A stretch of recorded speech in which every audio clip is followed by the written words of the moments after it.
Yo, what's going on? My name is Jay and I'm a one-wheel enthusiast, much like yourself. And today I have a really cool opportunity to have a first-hand look at the FUNWHEEL X7, Fungineer's flagship one-wheel vesc-based board.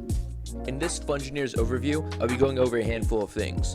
One, I'll be going through each of the major components inside the FUNWHEEL X7 and also talking about a handful of other Fungineer related topics. I'll be going through an entire hardware assembly guide and then also going through the programming software side of the FUNWHEEL X7. To make your life easier, somewhere up here on the screen I will be including timestamps for all the chapters of this entire overview so that you can click around and go to the part where you're most interested in. Just so that we all are on the same page though, Fungineers did give me all of this free of charge. The only thing Fungineers has asked of me is to be as honest and truthful as possible. And that's what I plan on doing. But without further ado, let's get this ride going. So the first piece on our list is the Fungineers front controller box. This box is nothing short than a beautiful piece of artwork. Beyond the impeccable craftsmanship of the CNC box itself, the box is packed full of a bunch of features. It has the Thor 300, which is arguably the most capable 20S controller with regen on the market. This controller is nearly unoverheatable. With its incredibly high performance, unexposed MOSFETs, I'm looking at you, fucker. The aluminum base power PCB in the entire controller box acts as one big heatsink. Even with its high performance, it's very unlikely that you'll ever have any overheating issues with this controller. It stays ice cold. But here is a list of a bunch of other really good qualities and advantages it hosts.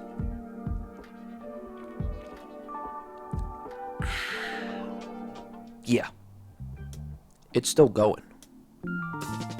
Inside of this ABS and fiberglass box rests our 20S 2P Molicel P28A battery. This battery has a capacity that of about 30% more than a stock XR with about 403 watt hours, so around 15 to 20-ish miles, and can reach speeds of about 30 miles per hour. Our BMS is a Bluetooth smart BMS, allowing us to see the individual health of each cell. This is crucial for the hell we're about to be putting this box through. This battery pack also has its own lights pre-installed, just waiting to be plugged in and configured. But unfortunately, this box does have a few weaker qualities that I'm not super fond of. That mainly being the BMS. Sorry, pause. I have to interject real quickly. So while recording this, a few things happened. One, my BMS malfunctioned and stopped working. It showed an inaccurate state of charge for my battery, then stopped charging. I contacted Fungineers about this and they sent me a new BMS and it should be here by the end of the week and they're gonna help me troubleshoot and then fix this. As of this moment, it's very rough. Other people have been having some other pretty bad issues with it too, but hopefully by the time this video gets published, all those rough edges should be ironed out. The BMS is quite large, only having a good snug home inside of this box, but I don't believe it's meant for any other type of DIY build. And the native app used with the BMS is quite clunky and unintuitive. But at the price point of this unit, I feel like those parts can be overlooked. I mean, you're not going to find any other battery box on the market that is UN certified at this price. This next piece of hardware that we're about to talk about is what I would consider to be the crown jewel of the entire Fungineers collection.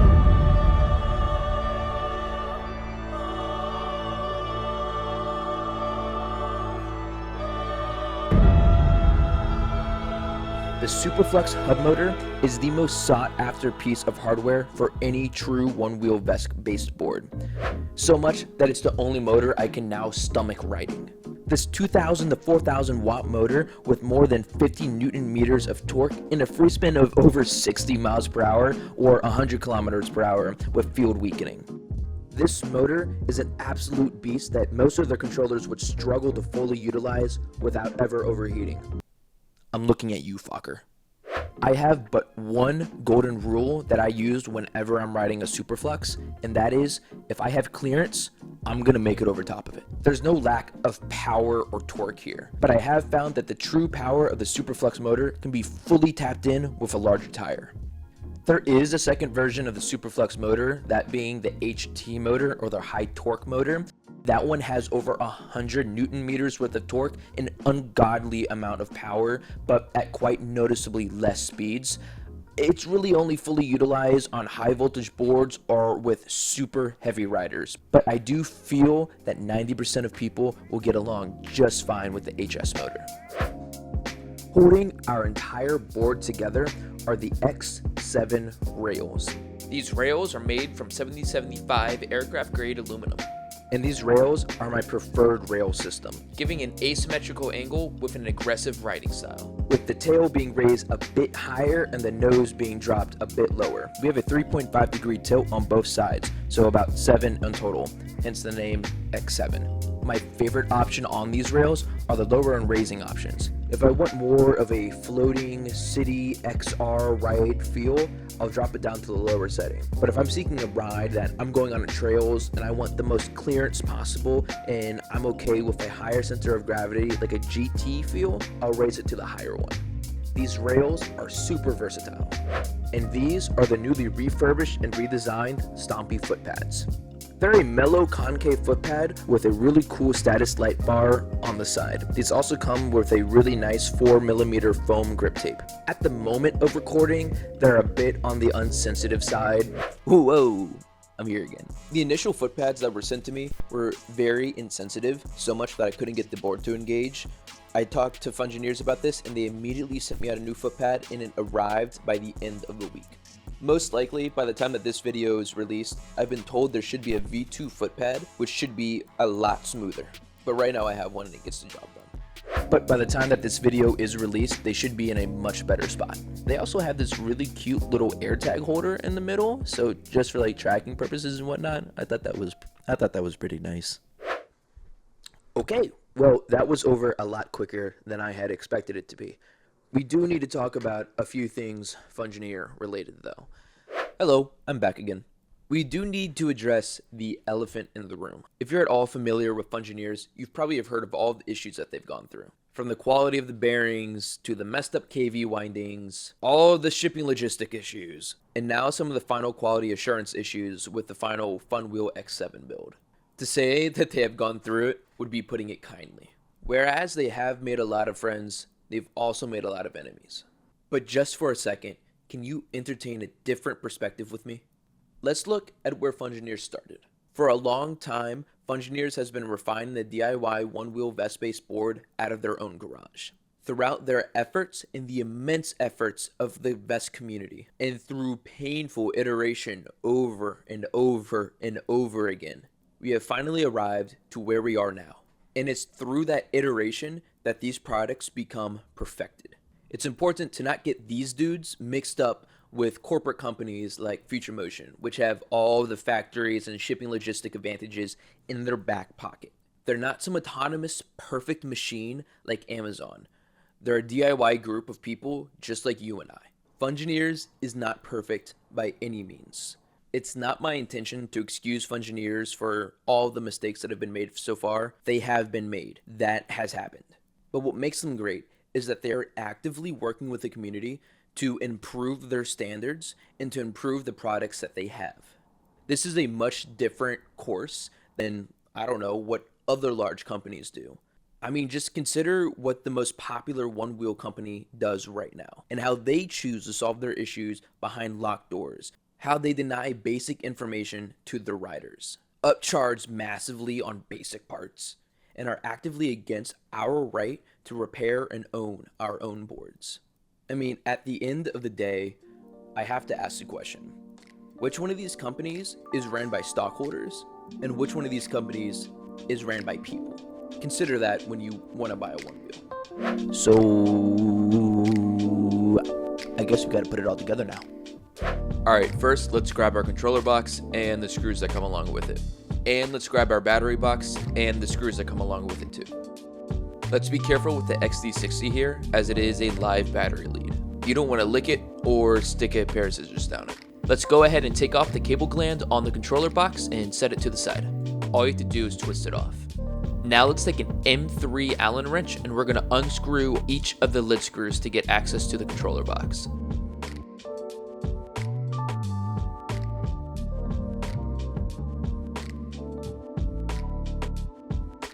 Now let's take off the last part of the cable gland on the controller box. Let's unscrew the nut on the wire harness's cable gland. Then let's carefully feed all of our connectors through the cable gland port into the controller box. Now let's take our wire harness's cable gland and screw it into the box. Our first step is to take the LED connector and connect it into the Thor. The connector we're looking for is directly underneath the light bar. So we're going to take an M3 Allen wrench, unscrew the light bar, plug in the connector, screw it back in.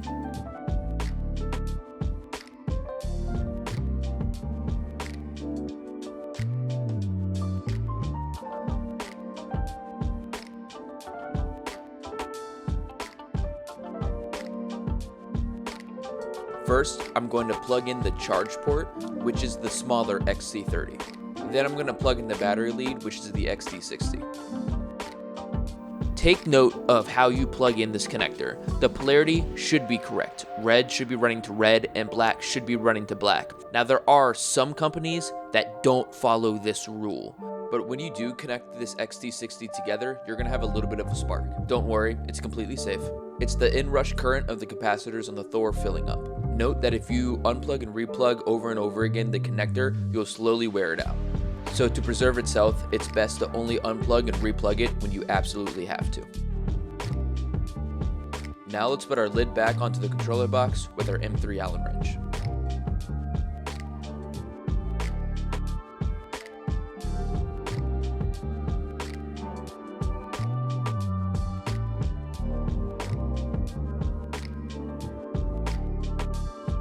At this point, you can press the power button and it should turn on. Now your LEDs may or may not work right out of the box. Mine didn't, but don't worry about it. We're going to configure them properly later down the line. Just make sure that they both turn on.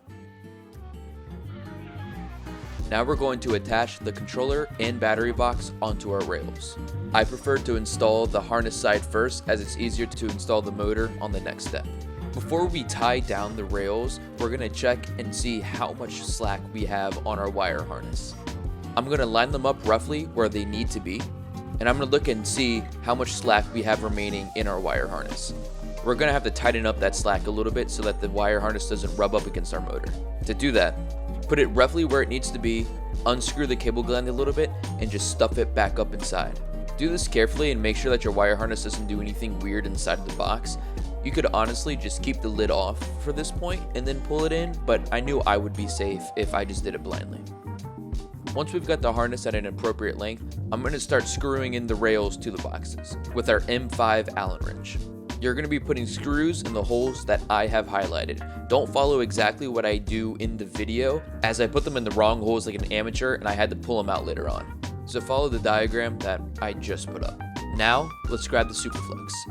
I'm going to lay down the entire assembly onto the wheel, making sure that the harness lays inside of the retaining channel on the axle itself.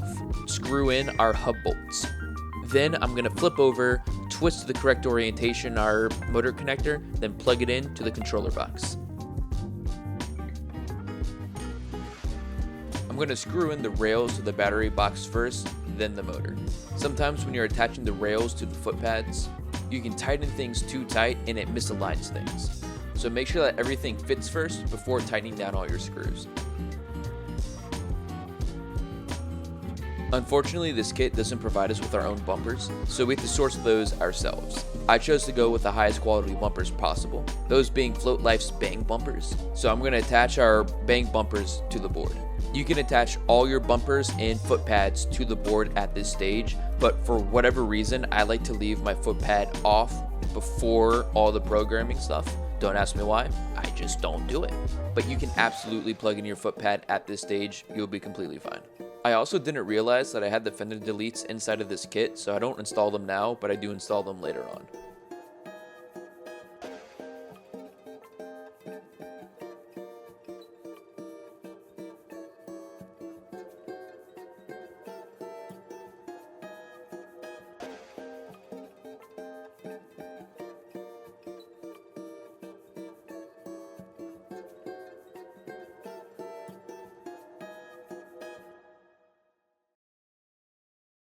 So there's a few things I need to get out of the way before we start getting on this entire programming side. And it's that this part is only for all the parts that we just not talked about. If you have a different controller, if you have a different battery, if you have a different motor, hell, even to an extent if you have different rails, this tutorial is not for you. This is also going to be a pretty surface level tutorial.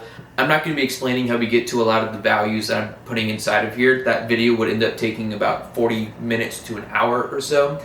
Instead, I plan on giving you a lot of conservative values to program your board with, which are definitely not tapping the full potential of your board. Because at this state, with our boards, we have the freedom to make them as powerful and unsafe as we possibly want them to be. So if you'd like to tap a little bit more into that potential after this video, you can go through and ask other people what settings you can change and what you can like push up and inflate a little bit more to get a little bit more speed and power out of it. But don't let that put you in any dismay. This should get your board to a very good operational standard. I also highly suggest that after you watch this video, that you go check out Surf Dotto's video and the Board Garage's video. These are two excellent, well-created informational videos talking about this entire programming side that goes in depth into exactly how we're getting these values and what these values do. Again, I won't be really covering that. I'm just gonna tell you what to put inside of the board to get it up and rolling. So I guess with that, all right, to get us all started, we're gonna go ahead and download vesc tool. This is going to be the entire program that we use to get our board set up and running. All right, now what we're going to do is we're going to open up vesc tool. Turn on our Thor real quickly. I'm going to go ahead and press connect. And you should see your Thor light up just a little bit, and you'll be brought to the main screen of vesc tool. Now, instinctually, you might think that you're already connected to Thor, but you're not. If you go to that top bar at the top and scroll all the way over to the right, you'll see firmware, and you look down at the bottom and it says your hardware version is vesc Express. That's not the Thor. So instead, we're going to go to the bottom right corner and it says CAN bus. Go ahead and select that, let it scan, and now you'll see Thor. Go ahead and connect to that and then return it back to the bottom page. Now our hardware version should be correct and you'll see the Thor 300. Alright, so we're going to go ahead and reflash the firmware now. This is a safe thing to do anyways, just to ensure that we're on the right firmware version. And then second, later down on the road, if something weird's happening with your board and you can't figure out what value is messed up, you can always return back to this and reflash the board and start again from ground zero. So we're gonna go ahead and flash the board with the correct firmware. We're going to scroll down one and we're gonna hit our custom file. Now, before we get here, you need to go ahead and download the Thor 300 file that Fungineer provides on their website. So we're going to press choose file and it should pop up, and you see at the very top left there my Thor 300 V04. At least that's my current version that I have right now. We're going to go ahead and press that, and we're going to press upload. Now, right before we press upload, pause for 1 second. Make sure that your phone is next to your controller and that nothing else is happening on your phone. We don't want the Bluetooth connection to be disrupted here. If it gets disrupted, or if it disconnects, or if anything weird were to happen, it could brick your Thor, and you'd either have to get a new one or get an ST link and then reflash it. A bunch of work we don't want to have to do. So make sure your connection is nice and good and keep it right here. Keep it nice and simple. We're going to press upload on that custom file and go ahead and press yes on this. And it's going to start doing its thing, and now we're just going to wait. Again, I'm not going to touch her. We're not going to do anything weird. We're just going to vibe out. During this part, I hate doing this on phone. I don't like my iPhone's Bluetooth connection, and it makes me unweary that it's here, and also it takes a minute, as you see, to do updates. The Thor 300 has a USB-C port that you can direct connectly to your computer. And it makes the entire process a lot more reliable, and it makes it honestly easier to see all the values. But you can also complete all of this on your phone too, just letting you know what I prefer. See, I'm only at 50%. Bro.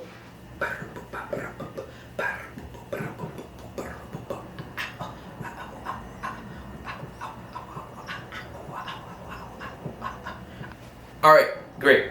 It is done doing its thing, and of course is reading the warning. Press OK, and we're just gonna let it sit for a minute.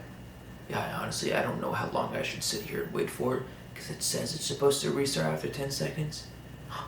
It did restart. It did restart. Great, great. It's reset and done its thing, so let's go ahead and reconnect back to it. Let's go ahead and reconnect back. CAN bus scan. Do your CAN bus scan. I'm gonna go ahead and do that. Thor 300. Now let's return back to the start page. Now we start to get into it. As you can see, my board's set on top of a milk crate here. You're gonna go ahead and wanna do something like that too. Something nice and level and make sure that the wheel is able to spin freely. The first thing that we're gonna do is we're gonna press Setup Motors. We're gonna press No Unloading Default Parameters. We're gonna press EUC and we're gonna press Next. We have a large outrunner and we're gonna press Override, change our motor poles to 30, change sensorless ERPM to 2000, and we're gonna press Next. This part is okay, we have all of our right settings, we're not gonna mess anything up. Just go ahead and press yes. All right, so obviously we do not have one battery cell in series. We have 20 S2P. So we're gonna put 20 here. Our battery capacity is 5.6, so I'm just gonna get that down to 5.6. After pressing advance, we're gonna put in our battery current. We're gonna set as -40. And our battery current max, we're gonna set for 50. Now, press next. Select direct drive. Our wheel diameter, you can make it 283, 288. This doesn't affect anything about how the board rides, but affects how the speed is calculated. So your speed might be a little bit faster or slower depending on how small or big you set the tire, but you can change this later on. It's best to take a measuring tape and measure the entire diameter and finding out exactly how big it is at the PSI that you have it set to, but more or less 283 should get us to where we need to be. Motor poles should be 30, and we're gonna press run detection in a second. Just make sure that there's nothing in the way, and let's go. Oh, yeah, actually not just go yet. We need to uncheck this. We don't need it to check over CAN bus. Okay. And it's gonna start moving.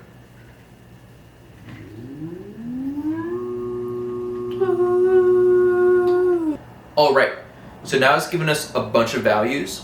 The two major ones that we need to make sure that we have right are the temperature and the sensors. Our temperature says true and we're good. And our sensors also say Hall sensors and it's good. If it says false or sensorless, you need to stop right now and go and diagnose and figure out why that is. There's probably an issue with your Hall sensors not being wired properly or something in that area. And if you want to, you can check the rest of your motor detection results by going to pev.dev or asking inside of the Discords or Facebook groups what everyone else's results look like. And you can check and see if anything seems out of place. Mine seem all right. I trust mine. I'm gonna go ahead and press OK. Right here, we're gonna make sure that our motor spins in the right way. Let's see. In my case, mine's flowing in the right way. But just in case yours goes backwards, press inverted and then it should spin up in the right way again. Fantastic. Let's finish. The motor detection wizard set in a lot of wrong figures. So we need to go back through and manually change them to what we have going on here. So at the very top, you're gonna slide all the way to motor config, and we're gonna go to the second drop down, and we're gonna go to current. Our current max here, we're gonna set to 150. So I need to go here, 150. Current max brake, it's gonna be 150. And then we're gonna set absolute max current to 225. And we're gonna press right. After this, we're gonna go to voltage. So we're gonna click on that drop down menu again, go to voltage, and you see we have these here. We're gonna go ahead and change these. Voltage start, we're gonna change to 46. And voltage end, we're gonna change to 40. Press right. Now we're gonna go to our BMS. Now we don't have a vesc connected BMS, although we do have a BMS, it's not connected to our vesc directly. So we're gonna go ahead and select none and press right. Now let's go to temperature real quickly. We have one inside of there we're gonna change. We're gonna go to temperature, acceleration temperature decrease, go ahead and set that to 0, press right. All right, now we're gonna get into some more motor tuning stuff. We're gonna go to general, the top one, and we're gonna press FOC, F-O-C. Here we have all of those values that were given to us by the wizard, but we're gonna go all the way down here to the bottom to observer gain. We're gonna take whatever this number is and cut it in half. Most numbers work well anywhere between 7 and 8. Don't go any lower, don't go any higher. Divided by 2, 7.9. There we go. Well, 0.79, that's what I meant to say. And like you can't really even like minus it down, so you gotta have to do it like that. Press right. We're gonna go down to Hall sensors. Hall interpolation, ERPM, so we're gonna change this down to 200. Press right. Now we're gonna go down to field weakening. We're gonna set our field weakening current to 30 and field weakening start So I'm going to say 60. 60 is a good place to have that start. Press right. Now we're going to go down to advanced. Now our zero vector frequency is a very important one. It's a mysterious magic number that I don't fully understand, but this number works best down to numbers around 27 to 35. You may end up having issues later down the road that zero vector frequency is going to fix, so just kind of keep in mind where this number is. But I'm going to change this down to 27. Press right. And I'm going to scroll all the way down here just to show you this just in case. But down here at the bottom, we have our observer type, which we have currently set for MX Lemming Lambda. We're going to keep it there. Let's just press right because YOLO. All right, so at this stage, we're going to go ahead and check and make sure that our motor is functioning properly and make sure, it doesn't like just do anything irrational. So let's go back to the start page. We're going to press controls and we're just going to press forwards. Yeah. Backwards. Backwards works well too. Fantastic. Listen to her go. That's Superflex motor, baby. Just as a warning, if you got adventurous and went ahead and installed refloat package before I said so, the wheel will not spin by itself in either the controls or the motor detection if refloat package is installed. We haven't talked about refloat package yet, but it's coming up. Just so you know. Let's just hear it again. I just want to hear it again.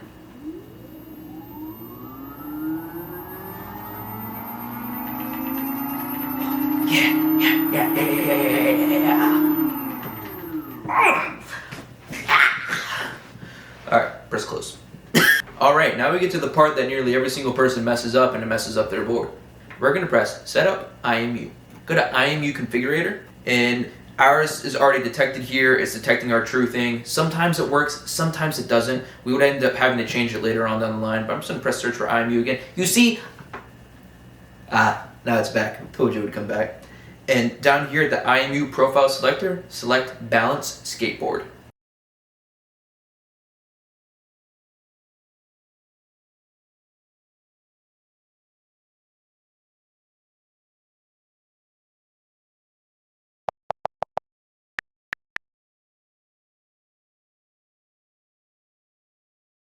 Press save. We're going to go to our gyroscope calibration. We're going to let it sit and stabilize until those numbers end up staying in place, and we're going to press save.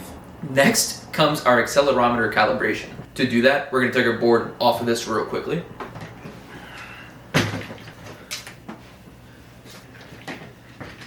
We're going to go ahead and select accelerometer calibration.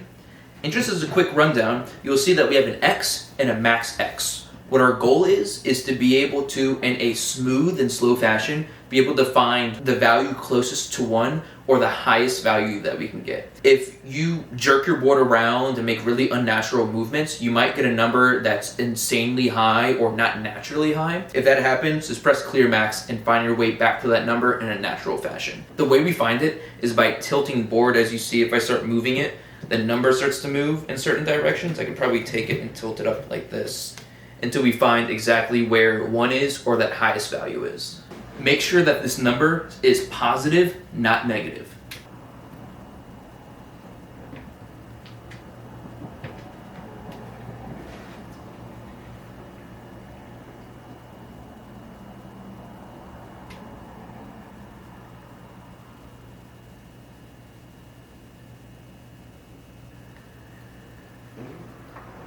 Alright, I think I'm satisfied with about 1.015. As soon as it's stable right here, let's go ahead and press save.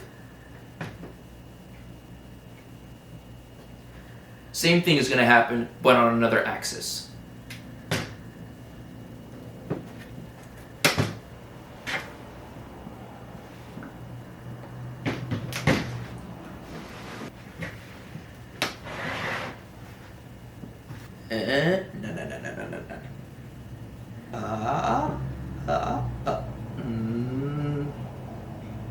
There we go.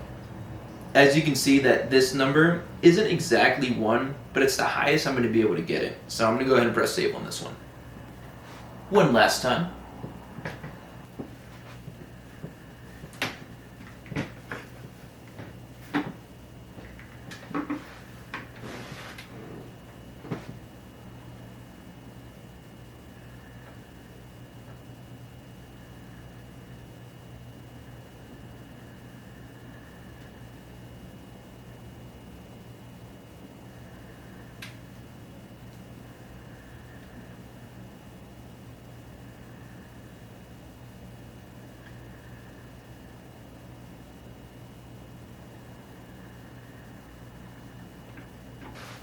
All right, that's our last one done. We have one more that we need to do.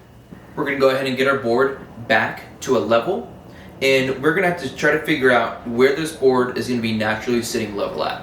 What I like to do, what you're about to see me do, is I'm gonna take a straight pair of rails and lay it across and then get a level just to sort of figure out where I want it to be.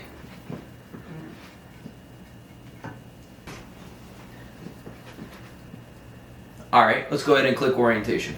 And this is gonna be another one where we're gonna get it to the level where we're at and we're gonna let it stabilize. Now, it's important to know that with asymmetrical rails like this, level isn't actually level since the parts are put a little bit higher and lower in different areas. But in my opinion, I like taking the tail and raising it just a little bit higher to get the nose to be where I want it to be. I prefer to take flashcards or other types of small paper to shim underneath to be able to get it to the level that I like it at. Fold these suckers in half. And when I got it to a good place and it's stable, go ahead and press save. Same thing is going to happen here, just let it stabilize. You see how the numbers were literally freaking out there for a second. Make sure that you are on a nice level surface for all this, as level as you will want to be able to ride. After it's stabilized, press save. Now this one, we're going to take the board and tilt it to about a 45-degree angle, and that this value should hit somewhere with a degree of 45 angle. So it should be about 90 degrees or so.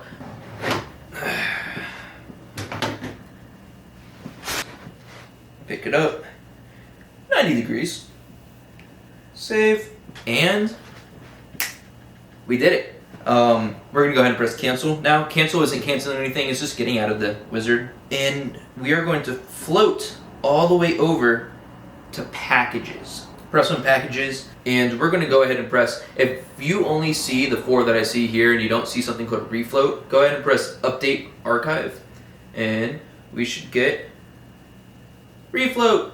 Go ahead and install that. Woo! Go ahead and press OK. And I'm going to go ahead and just disconnect, going all the way back to the beginning. I'm going to disconnect, then reconnect to my board. And when we should open it up, we should wait a second, and we should have custom firmware load in, and you'll see our app UI. Ooh! Alright, well, welcome to Refloat. We're going to go ahead and press Don't Show Again because you followed my directions and we're already on good terms. We're going to scroll on over to Refloat Config. We're going to go down to the specs. Down here we have our high voltage and low voltage thresholds. These two numbers we're going to change to 85 and then 60. Then press right. Alright, I'm going to go ahead and connect the foot pad again.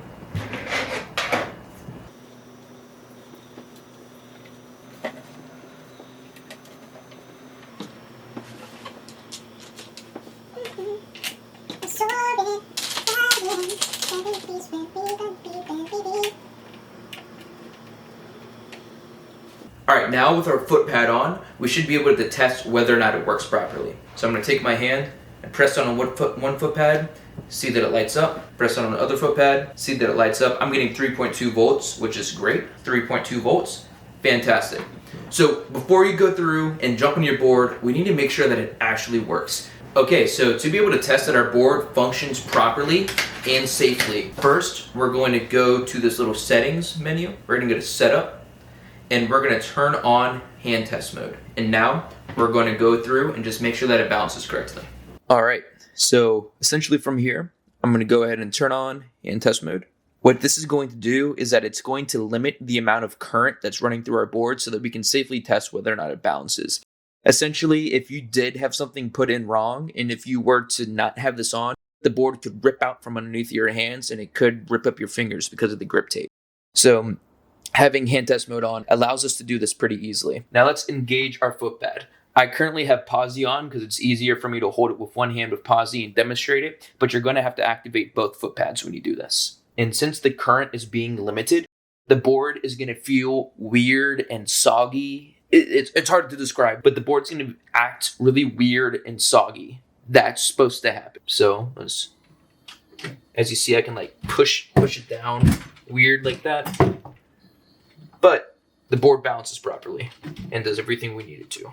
Now, if I turn off hand test mode, I can go through and activate it fine. And fantastic. Our board is properly set up. Sometimes if you have a harsh acceleration or deacceleration, you can experience motor crunch, or sometimes, rarely, you can have weird lightsabering noises happening inside of your board. If you have any of that, go to pev.dev and type in those keywords, and you will have a bunch of guides that will help you troubleshoot to get rid of those nasty side effects. But from everything that I've done, this board works perfectly. And for our LEDs, let's go back to refloat config. Let's go down to the drop down arrow and go to LEDs. Now your LEDs should be working just fine once you download refloat config, but essentially make sure that you have all the things that I have enabled on here enabled and put down.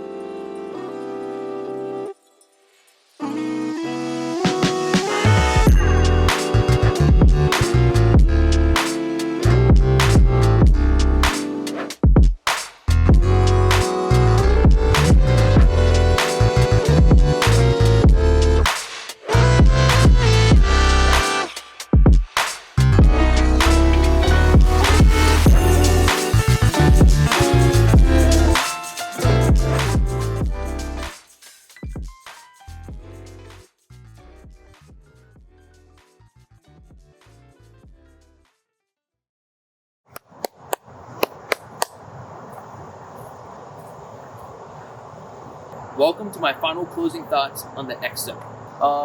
Just to give you context of my board experience and what I've gone through in the past few years. So I started off on a GT, then I moved on to an XR, then I got a Pint, then I got a vesc Pint, then I got a vesc XR, now I have a big boy vesc, now I have the FUNWHEEL. And I'll say this board is like, hits that perfect spot of a powerful GT, but that's still XR ride feel.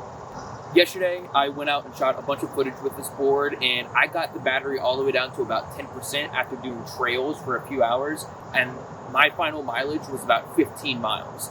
Setup-wise, I've gone through every single vesc setup except for GT stuff, and this was the easiest vesc I have hands down ever made. Only having 2 plugs, I mean, a child could put this board together. The 2 major downsides with the board right now are, of course, the footpad and the BMS.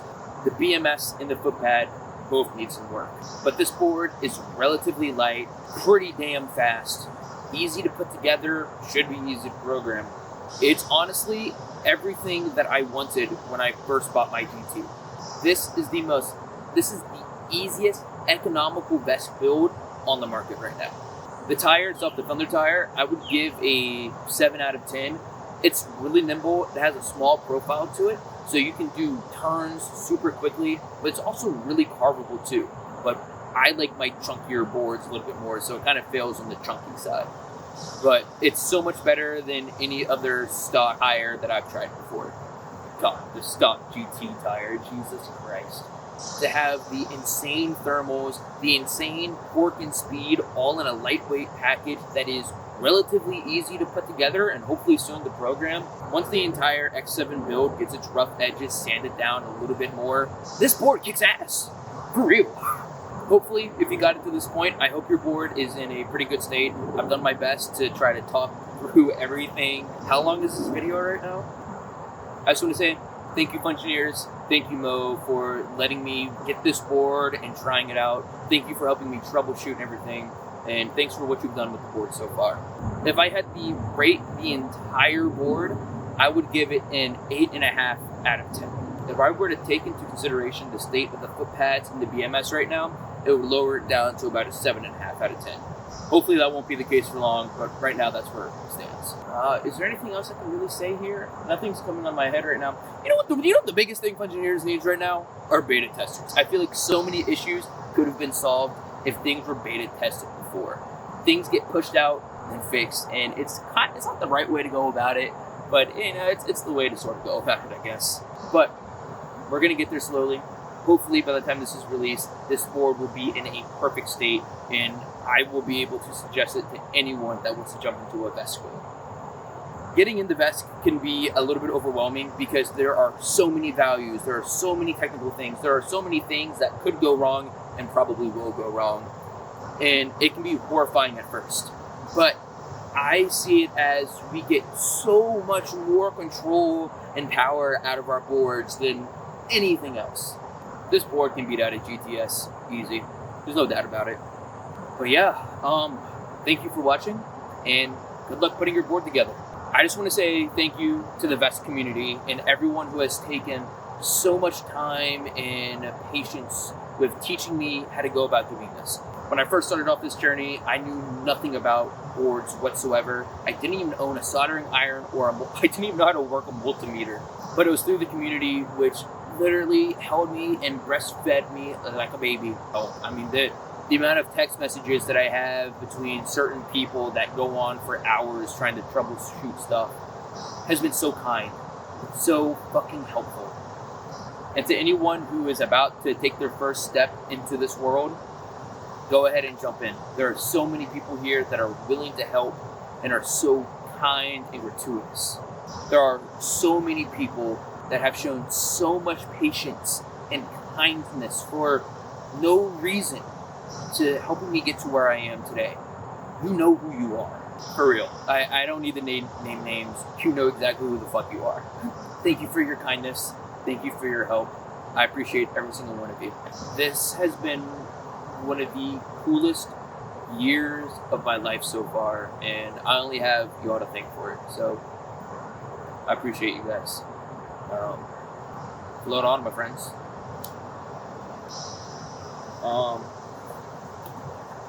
Should I like walk off or something? Should I like